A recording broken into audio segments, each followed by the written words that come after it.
Okay, well, I think I can get started.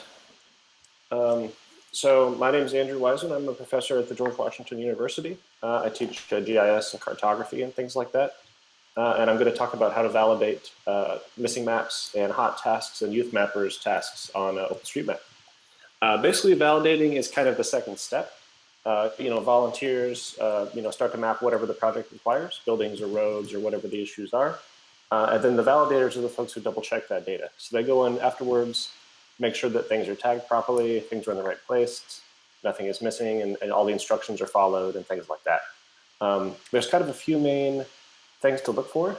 Hey, Patricia, did you send out that guide to everybody, or was it just the folks for yesterday? Yes, I did send it yesterday to the whole group. Okay, awesome.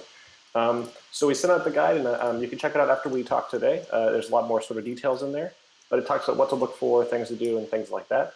So what I'm going to do is I'm going to share my screen and show what I'm referring to. So just a sec, let me do that. I'm just going to share my entire desktop first. Or actually, no, I'll just do that. Okay. Okay, so you see the little PDF document. So there's kind of three main categories of things we're looking for. These three right here.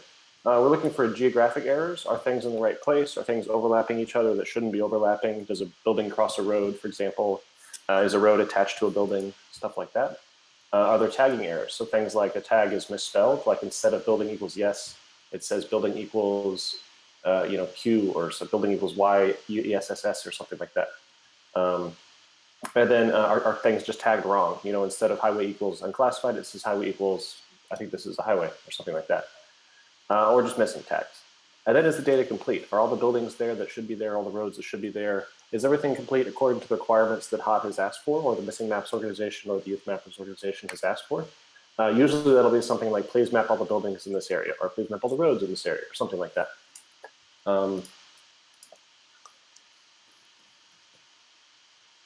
Okay, we had a question. Someone asked to send the guide to them, so I'll do that shortly. So kind of the main things to do, we're going to use JOSM for this. JOSM, is, as you all know, is sort of the more advanced editor. It's better for finding issues and fixing problems and things like that. If you don't already have, okay, great. Would you mind sending that guide to Nwatsunachi, Patricia? Yes. Okay, thanks. Yeah, so the main thing we're going to do is we're going to use JOSM. So I'm going to switch my screen to my desktop here. And then I will put on, there we go, desktop. So just in case people haven't installed this part already, do you see my desktop? So here's JOSM. We're going to open up this tab right here, which is the Preferences tab. It looks like two little sliders. Then we're going to go to this button. It's kind of hard to see on my screen, but yours is probably a little bigger. It's like the plugin menu. We're going to look for something called the Buildings tool. So you just type in the word building. And it's this one right here. You want to check this box and download it. What the building tool is, it lets you draw buildings much faster than normal. It's kind of a neat little tool. For example, it looks like there's some missing buildings here. So I can click the building button over here, or just push B on my keyboard, either way. And then I click, and I can just draw the side of the building like so. It's much faster to draw a building. So you see, only with 2 clicks, and you've got a whole building. Other neat thing about the buildings tool is if you click on another building, you can actually draw buildings immediately parallel to that building. See, so I just click, draw, click, and draw. And now I've got a bunch of buildings really quickly. So it's a pretty useful tool for finishing tasks and adding buildings and stuff like that. So if you don't already have that, go ahead and add that to your desktop, or you can do it later. Just follow along the guide here. I've got that already. And these are all the rest of the setup things. You probably already know the setup just in case, but it's in here if not. The other important thing to do with the tasking manager and validating tasks is to read the instructions, read the description. Each task is a little different. Some talk about what how you should tag things, where the buildings are, and stuff like that. So I'm just doing this task. For example, this is a task in Kenya. I'll read the description, talks about what we're doing and why we're doing it. Kind of generally says map buildings and roads, okay. And I'll look into the instructions, and it's got more descriptions. So tag all the buildings is general buildings. So that's just building equals yes. Then map the roads below, tertiary, residential, and classified tract. Okay, and there's some additional information here. So you want to make sure you always read the instructions and you pay attention to whatever it's saying so that you can have a good kind of accurate map and it follows whatever the guide is, whatever they need to map. So that's an important part. And then the first thing we want to do is we want to do something called the validation checker. So this is back in JOSM. I've already picked a square. Whoops, back in JOSM. I've already picked a square and I've zoomed to it. Let me turn this off for just a sec. And I'm going to click this validation button right here. And what this does, this runs various checks on the data. You see it found 27 things that are interesting. Crossing buildings is one of them. Okay, let's look at that. Basically, these are things that we wouldn't necessarily see like just by browsing around, but it's things that it'll check. It does a ton of different checks. Some are useful, some are important, and some are just like FYI, not that important. But that's okay. We can check and see what this one is. This is crossing buildings. Okay, yep, it looks like these buildings do cross. So instead, I'll just fix that like so. So now they don't cross anymore. The other one here, unnamed way. This is something we can actually ignore because this means the highway doesn't have a name. But in this case, because we're mapping remotely, we don't know the names of these roads, right? Like I don't know if this is called, Farm Street or Highway 1 or what. I have no idea. So we can just ignore those. You might see other issues in here. It's nice to just check them. In this case, unnamed way you can always ignore, but other ones you might want to check. For example, let's say if there's a road that doesn't have a tag on it, let's say this is a road. It's not actually a road. Let's just pretend. And it's not tagged as anything. If I run that validation thing, it'll say, it gives me some errors here. So we've got unconnected node without any tags. Oops, so I drew that and forgot to delete it. So that's one problem we can fix, just delete that. And this one's a new one too, untagged ways. So zoom to that. This is this line I just drew with no tags on it. See, there's nothing here. So it's just a blank line. So that's also one I can fix. And then if I run the warning or run the validation checker again, see those are gone. So I fixed them. So that's the first step, kind of find the big problems, basically, is what this does. And then we need to do the rest of the steps. So after that, we've done all the validation things. Here's an example of other different things you might find. Crossing buildings. This one's interesting, way end node near other highway. That means like someone drew a highway. I'll show you a little example. Let's say they drew this road here, and then they added like a little tiny part on the end, like that. So that probably is, this part is probably right. It's probably incorrect. So you can just delete that little part, for example. So that's one of the issues, something you might find. But just kind of a good idea is just to browse around and explore and kind of see what that problem is and what that means. All right, so done that part. Okay, done that. So next thing we want to do is we want to look, the JOSM has a pretty powerful search tool where you can search for different things and find different kinds of issues and things like that. So to do that, there's two ways to do it. You can click on this little magnifying glass up here, or you can do Control F. And what we're going to search for in this case is buildings. And then we're going to make sure we square our buildings. So one of the important things to do is make sure the buildings have 90-degree corners. If they're rectangular, many buildings are rectangular. Whoops, zoomed in too far. So let's go back to the sort of a corner of our square here. Click Control F. And I'm going to type this little code. What this means is it's find all the buildings in our current view, so in this area right here, with between 4 and 8 nodes. And this part is also listed on the document that I showed a second ago. So you can use that. And then, oops, I forgot to hit search. So building, and then hit start search. And you see it picked all the buildings in this area. So what I want to do is I want to hit the Q button. Q squares all the corners. And it'll fix everything really quickly. So try that again. Yeah, so now the buildings have 90-degree corners, and that's good. So for example, let me screw up a couple of buildings here. If I did the same thing and did that search, and then I hit Q, you see how it fixes all the corners like that? So that's kind of a fast way rather than individually clicking each building and then Q, then Q, then Q, and Q. So something like that. Let me go back to something real quick. So any questions so far on this part of the demo?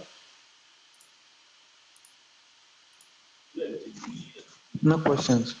Okay, great. I have a question. Go ahead. I saw what you did now. You a kind of auto correct for squaring the roofs.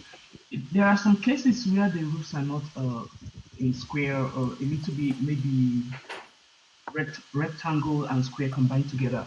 In that case, do you have to do it individually? No, this will still work for the same thing. Basically what it does is it just makes all the corners 90 degrees. So if it's a rectangle like this, that's fine. If it's a square, that's fine. But what you should look out for, which is a good point, is if a building is round or something like that, you don't want to square that building because all of a sudden your round building will go to a square, and that's not good. So what you would do is there's a couple ways to do it. You could unclick that square. Let me actually show you a little example here. I'll put this up real quick. So back to JOSM. Let's say we did have a round building. So like so, let's say this is a building and it's round. Oops, that should be yes, not residential. So if we do our same thing with that query, you find all the things and I hit Q, it makes it a square. That's not good. So what you could do is you could just unselect that particular building. Whoops. So just click on it and then deselect it. And now you can square everything else and that one gets squared. It's also helpful to do to use there's these buttons up here which are undo and redo. So you can kind of check and see like, did something get changed wrongly, for example. Like if I did have it selected and I squared it, you could use undo and redo to see what changed. Oh, that changed. Oops, that's not right. Okay. So yeah, that's a good point.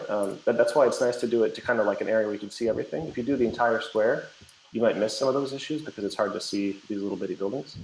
So that's why I usually do the Control F a few times. I'll do it like here, and then I'll go over here and do it here, and then go up here and do it here.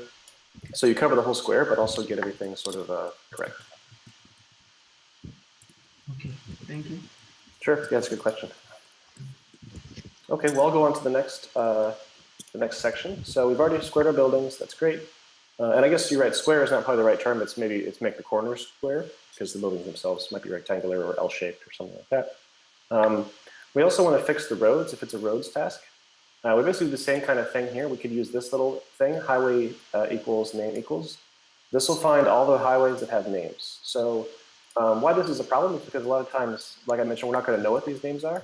And people sometimes think they have to put something in the name field and it's wrong. Like they'll put name equals here is a road or name equals dirt road or something like that. But the road isn't actually called dirt road, right? That's not the official name. It's just the description. So to do that, you do this right here, highway equals name equals, and it looks like it found one. So, okay. So this is selected up here. I click on it and it says name, highway residential, name residential. Okay, so someone must have just put residential in here because they thought that's what it was called, but it's really not. It's just a description. So we can delete that and fix it. Let's see if there's any others in the square. Oh, that was it. Okay, so that was pretty easy. This is just like sort of a newbie mistake. People often do that. They'll put something in here, trying to describe it or something like that. We want to make sure that's not correct. In some cases, it could be right. Like if this big road were tagged, Highway 12 or something like that, it's possible that really is what the road is called.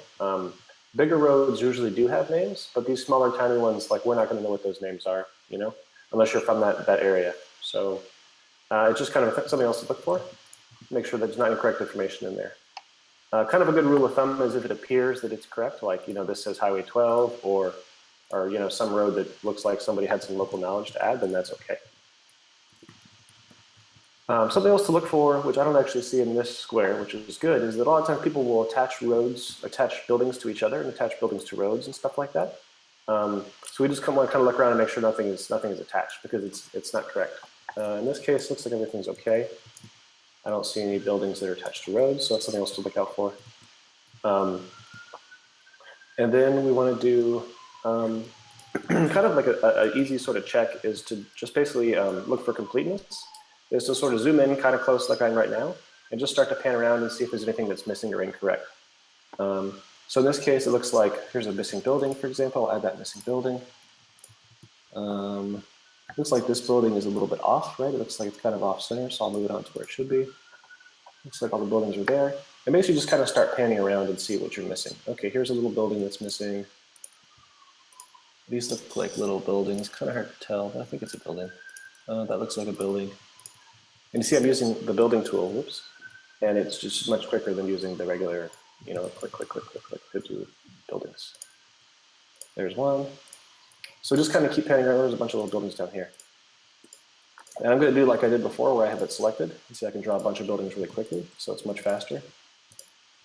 Pow, pow, pow.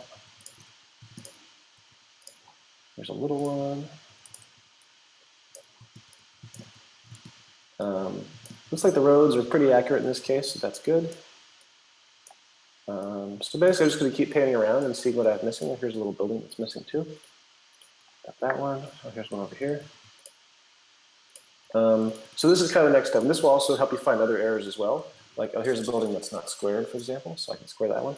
And actually, I probably want to run that Control F over here again for all those buildings. I didn't square them. There's a few others that weren't square up there.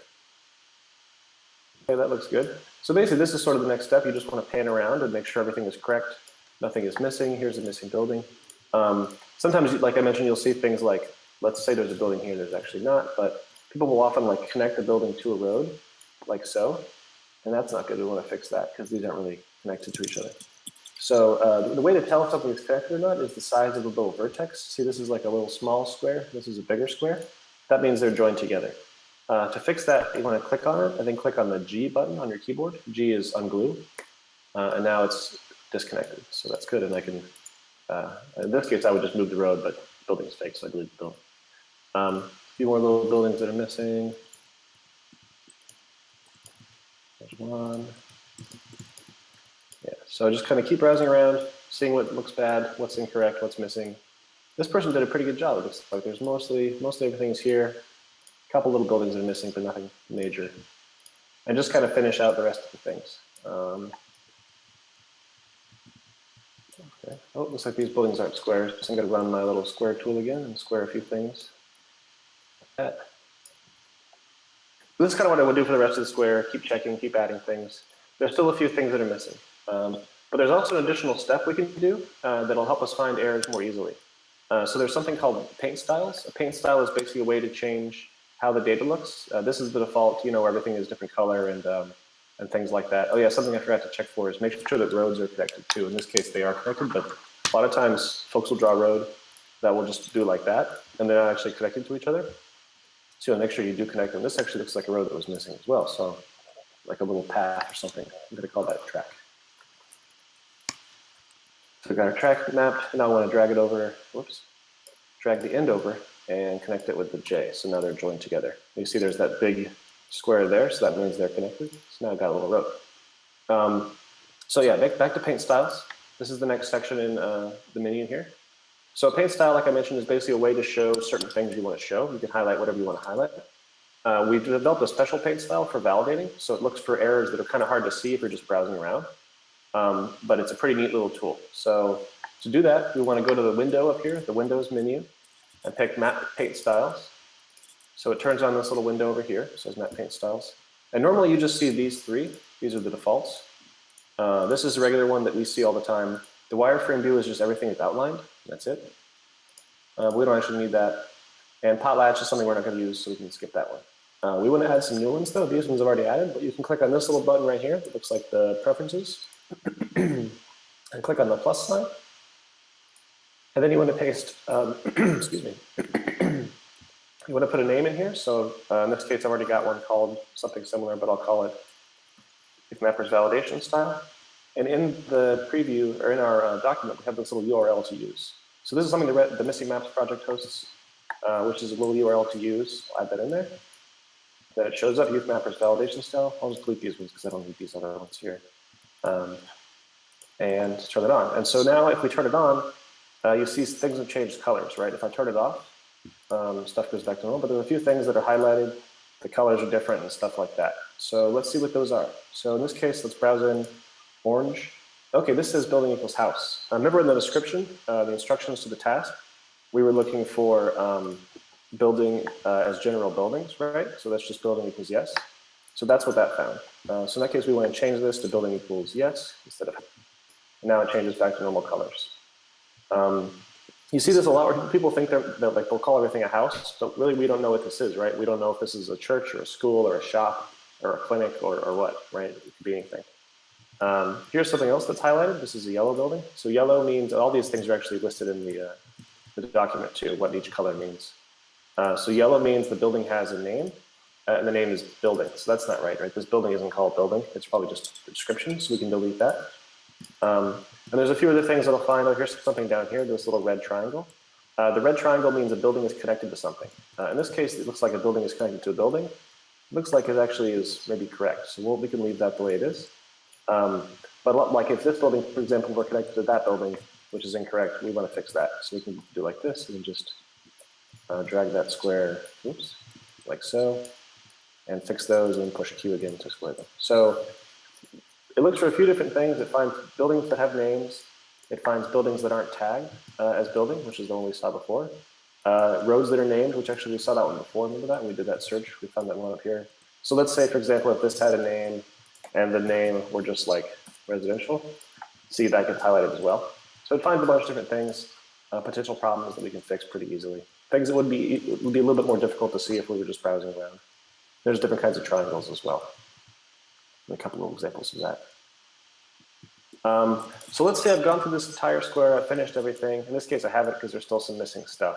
But just for the sake of the discussion, let's say I finished, I validated everything, everything looks good, and we're good to go. So I'll go back to the Contribute tab here in the Tasking Manager.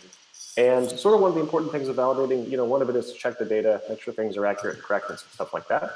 But it's also want to give feedback to other mappers. So as we can see here, a bunch of other mappers have actually mapped in this square. So we want to say thank you to all these people. Thank you for mapping. And also give them a little bit of like suggestions, things they could do better next time. So I'll leave a little task like, first I'll say thank you for mapping. And then I'll hit the @ key. The @ key will highlight all the previous mappers who've mapped into the square. So I'll say @Yunhu. This is actually me, so I can just get me. I'll put this person on here. M. Giles. All these different names. And what this does is this will send them a message. So they'll get a little message and they'll say thank you for mapping. We can also suggest a few things. In this case, we saw some buildings that weren't square, right? We'll say that. So a little bit of feedback, make it a little bit bigger so you can see it. And it's always nice. You want to kind of be a nice person in this. You want to be friendly and not say, darn it, you did a bad job. You want to say thank you for mapping. Nice job. Is there a question? Okay. Yeah, you just want to say, thank you, give a little bit of feedback, something nice, kind of a suggestion for next time or something like that. And then if we finish the square, we would do mark task as done. In this case, I haven't finished the square right. I'm still adding a few things. So I'll do stop mapping. But now each one of those people will get a little message from me and it's kind of a thank you. So there we go. So what we're actually going to do is, what you would do is, I think that wasn't an orange square, but I would pick the orange square and I would basically do the same thing here. I would do review the work, open it in JSON, and continue the process. Do the same thing as before, use my validation button, pan around, got a same problem, so that's good. No other issues here. And do that same thing before. Just, zoom in, look at all those problems I was using before, use the JSON paint style. Looks like there's a missing road, for example, and things like that. And I believe that is it for the guide. Yeah. So those are kind of the main highlights for how to validate and kind of why it's important. Anybody have any questions?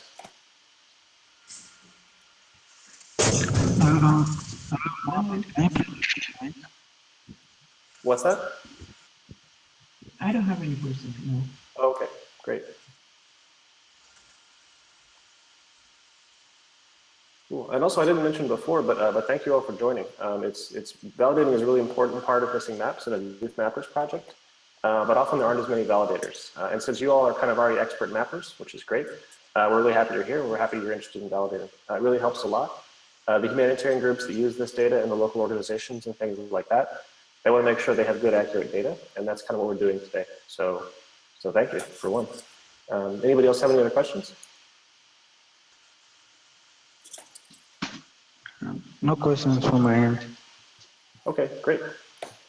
And like I mentioned, the validation guide here, it actually has all these steps I talked about and kind of explains what they are and how to do them. It has the URLs you can use and stuff like that. There's also actually in here, one thing I didn't go over, but there's something called Slack. Slack is like a web sort of chat thing. This is this little link right here. So if you have any questions about something like, hey, I'm not sure what kind of building this is, or what would I do in this situation, or something like that, you can go to this web chat thing and join it and ask a question there. There's always youth mappers and hot volunteers on this on the Slack channel that can help you out.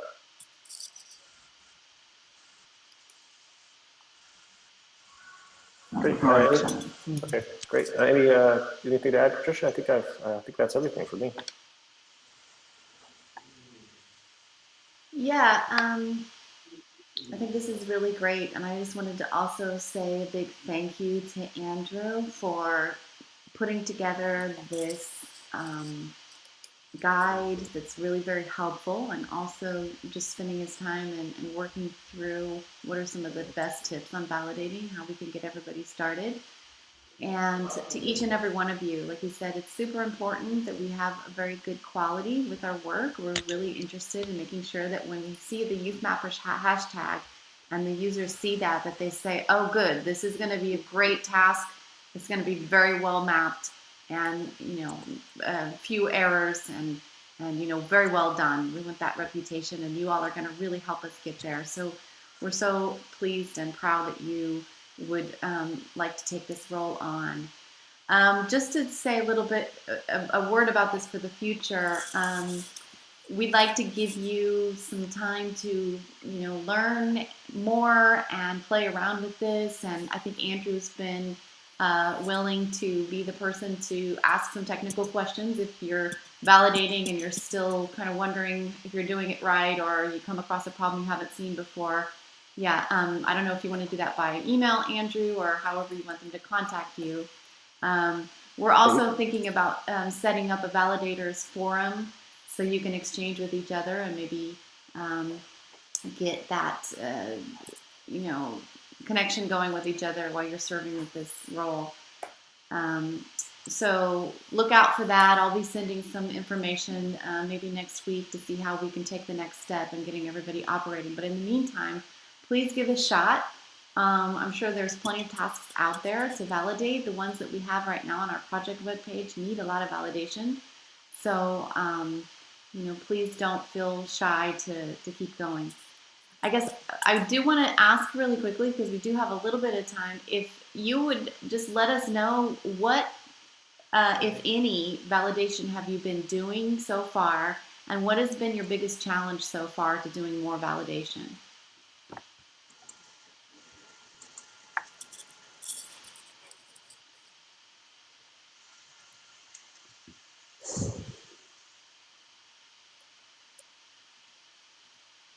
Yes, Mohammed.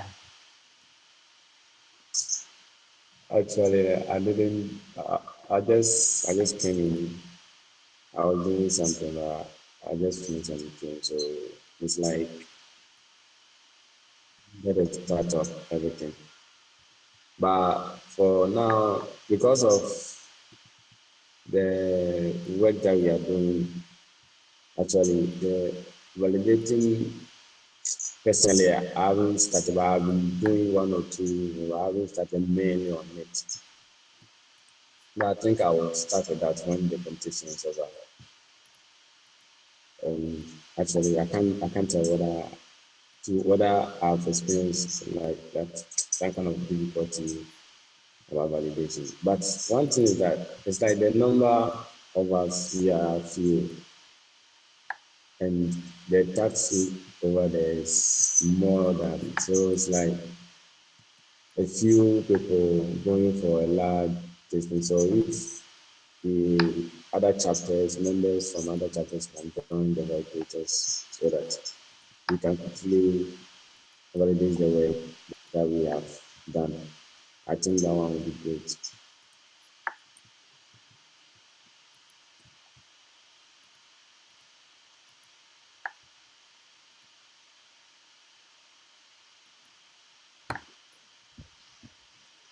Okay, I have a question. Go ahead. Is there a way of adjusting the resolution of the satellite imagery? Yeah, unfortunately not. A lot of times it's just the best image that we have available. And often in the instructions will actually say, please use Bing or please use Mapbox or something like that. Unfortunately, sometimes the satellite companies just don't have good images for those places, or the image is old or something like that. So we just kind of have to use, unfortunately, what's there. I wish there were. That would be nice. Okay, thank you. Sure.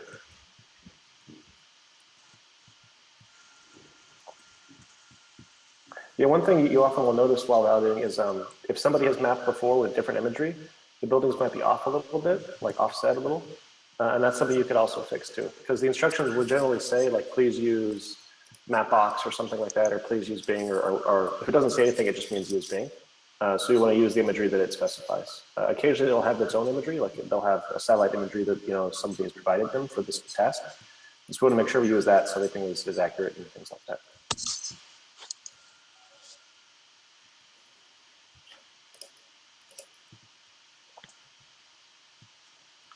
Hello? Okay, well, I think that's everything for me. Like Patricia said, if you wanted to try validating a few squares, I think that's great. Yeah, if you have any questions for me, I put my email in the chat. I'm wiseman@gw.edu. It was also on the Hangout invite. So yeah, feel free to ask me questions if you're curious or how does this work or am I doing it right or anything like that. Happy to help. And thank you all for joining. I really appreciate taking your time and learning some new and very important mapping skills. All right, thank you. Thanks. Have a good day, everybody. Thank you all. Thank you. Thank you, Andrew. Sure. All right.